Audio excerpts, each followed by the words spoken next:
sure it would be entertaining. Yeah. Click that link. Come on in. Tell me why I'm wrong. Most improved teams of 2023.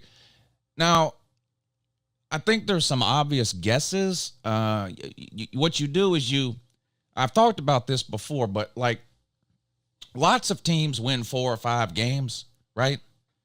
But only certain teams is it hilarious when they win 4 or 5 games. And the reason it becomes hilarious if someone only wins 4 or 5 games is because they were expected to do so much better. In other words, it's a team that's perceived to be pretty good. So if you look at last year, like Texas A&M, Oklahoma, and Miami, right?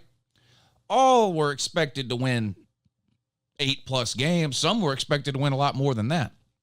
Texas A&M was top 10 in most preseason polls. And all 3 of those teams either didn't make a bowl or struggled to make a bowl or whatever the case. I think those are 3 obvious teams to be most improved in 2023, at least in terms of a record. Like, I know we've all been laughing at Texas A&M, not just last year, year after year after year. But you got to remember, we were laughing at Texas A&M because they were going 8-4, not because they were going 5-7 or 6-6, right?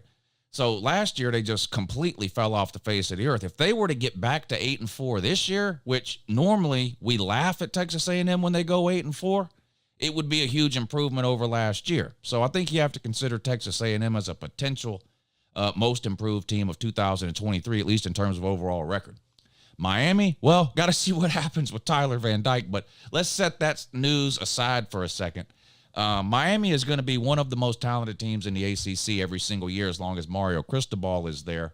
And again, a team that it was fun to laugh at Miami last year while they were busy getting blown out and throwing 7 interceptions against Middle Tennessee State and then losing to one of the worst Georgia Tech teams of my lifetime, things like that.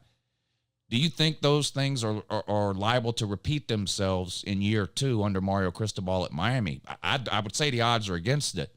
Do I think Miami's winning the ACC or getting anywhere near a playoff? No, I don't. But again, when you have the talent that Miami has and you're so bad that you're hovering around bowl eligibility, it's almost impossible not to get significantly better the next year in terms of overall record. So I think you would have to include Miami in any conversation you had about the potentially the most improved teams record-wise of 2023. And then Oklahoma, another team with a first-year head coach, Brent Venables. I would say it's my confidence, like I'm pretty confident Texas A&M and Miami are both going to have significantly better records than they had last year. I think Oklahoma's going to have a better record too, but I'm less confident. And it's just because Brent Venables is still a brand new coach. Last year was his first year ever as a head coach. So I've never seen Brent Venables do anything other than embarrass himself as a head coach. At least with Mario Cristobal at Miami, I saw him win 10-plus games and challenge for Pac-12 and New Year's 6 games and stuff like that at Oregon for a few years. And Jimbo Fisher, it was a lifetime ago, but the guy did win a national title. I've seen him win 8, even 10 games in a regular season in the SEC. So I've at least seen him do it. I've never seen Brent Venables do anything other than get shut out by Texas 112-0 or whatever it was. I mean, Oklahoma had the worst year last year they've had probably in my lifetime, and I'm 44 years old. So I think Oklahoma will improve, but if I was a percentage, I would be less confident in Oklahoma having some kind of big jump this year than I would Miami and Texas A&M, based just off the fact that I've never seen Brent Venables do anything. I still think Oklahoma will improve, though. And then you have some other teams that have new head coaches this year that landed in potentially some pretty good situations. Luke Fickell at Wisconsin.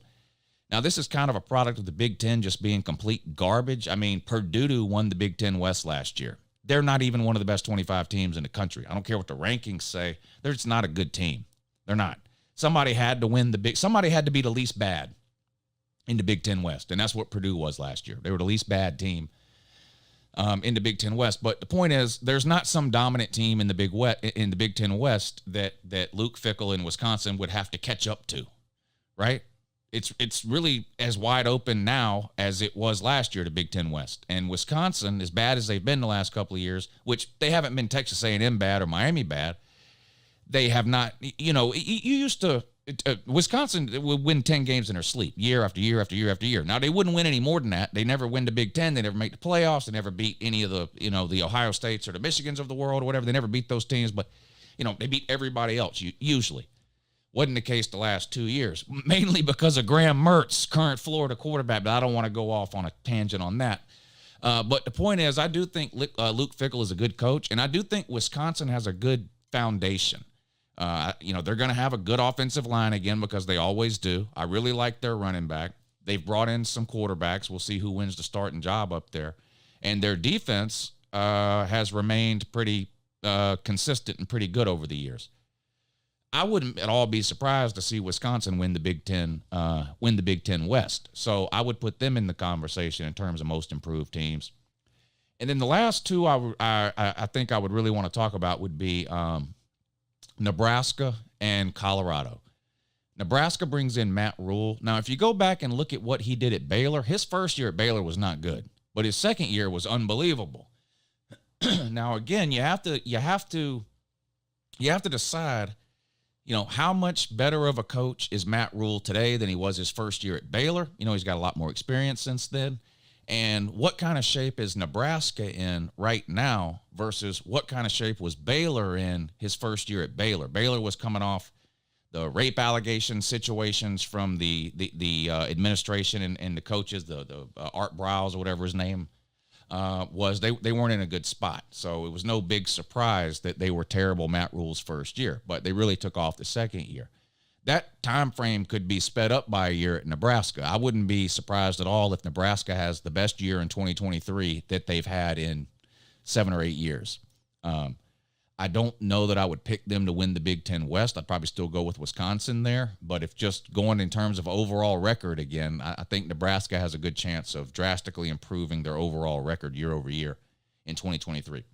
And last but not least, Colorado. Now, normally no one would ever be talking about Colorado, and we all know the only reason anybody talks about Colorado at all these days is because of Deion Sanders. And I was looking into some stuff today because I came about this close to doing a Colorado video today, but I can only really do about one Colorado video every 30 days because it's just too much. If you say anything about, I'm tired of the racist comments. If you say anything other than Colorado's going 100-0 and winning the Super Bowl, you get people in the comments that say you're a racist, you just hate Deion Sanders because he's black. And I can only take that about once every 30 days, so I held off on the Colorado video today. But before I made that decision, I was looking into it. How many 5- and 4-star players total do you think are on Colorado's roster today? And I know the transfer portal is open again, and they're going to bring in some additional players. I understand that. But as we sit today, combined, how many 5- and 4-star players are on that roster? Travis Hunter was a 5-star. We know that name. Cormani McClain is a 5-star true freshman. Okay. Shedeur Sanders, the quarterback, was a 4-star. That's 3 names everybody knows. What's the total number of 4- and 5-star players on Colorado's roster? Somebody says 37. Well, you're so far off. You're 30 off. You're off by 30. It's single digits. Single digits. They're not winning 6 games this year. And it's not an indictment on Deion Sanders. I don't know how many times I have to say that. I don't know whether Deion Sanders is a good coach, a bad coach, a great coach, or a terrible coach. I don't know. Because there is no head coach and there is no coaching staff that could win 9-10 games this year with Colorado. If you put Kirby Smart and Nick Saban as co-head coaches of Colorado, and you put Lane Kiffin as offensive coordinator, and you put whatever, name the best defensive coordinator in football as defensive coordinator at Colorado, they would not win 9 games. You can't win without players, and they don't have any. Okay, they've got 4, 5, 6, 7 players, something like that, 4- and 5-star. Everyone else is a 3-star and below.